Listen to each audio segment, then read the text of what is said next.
Masih banyak yang bertanya-tanya mengapa harus pilih Pak Anies. Ya, kami masih mempunyai akal yang waras untuk menentukan pilihan. Kami pilih capres yang terbaik dan lebih jelas.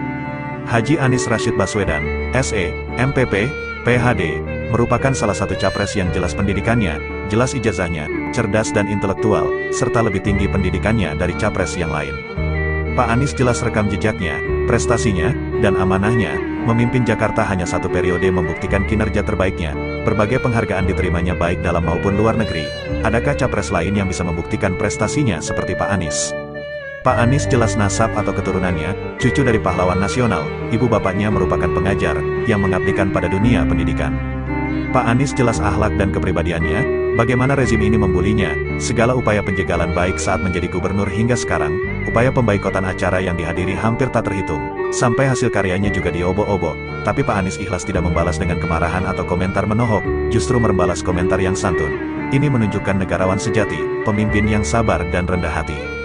Pak Anies jelas keislaman dan keimanannya, bagaimana Pak Anies menjadi imam sholat, memimpin sholawat, dan memimpin doa dalam berbagai kesempatan. Adakah capres lain yang bisa seperti Pak Anies kesolehannya? Ini penting karena mayoritas penduduk Indonesia adalah Muslim.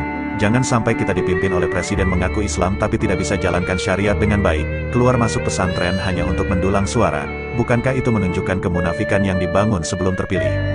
Pak Anies mempunyai public speaking yang luar biasa, karena sejak SMA menjadi ketua OSIS se-Indonesia dan ketua senat mahasiswa sewaktu kuliah, sehingga memudahkan komunikasi dengan dunia internasional, menunjukkan intelektualitasnya sebagai capres terbaik dari yang lain. Pak Anies tegas dan karakternya yang pemberani, memimpin Jakarta dengan berbagai tekanan baik dari pusat, daerah maupun para oligarki. Pak Anies tetap pada pendiriannya menjalankan konstitusi dan janji politiknya kepada rakyat.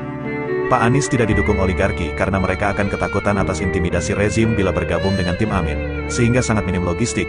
Ini yang membuat kami semua pendukungnya semakin simpati terhadap Pak Anies. Pilih yang sudah jelas amanahnya, kecerdasannya, keberaniannya, kesantunannya, keislamannya, serta ketampanannya, dan yang lebih penting lagi program-program kerjanya yang mengusung perubahan. Kita jadikan pasangan Amin menang pemilu dalam satu putaran.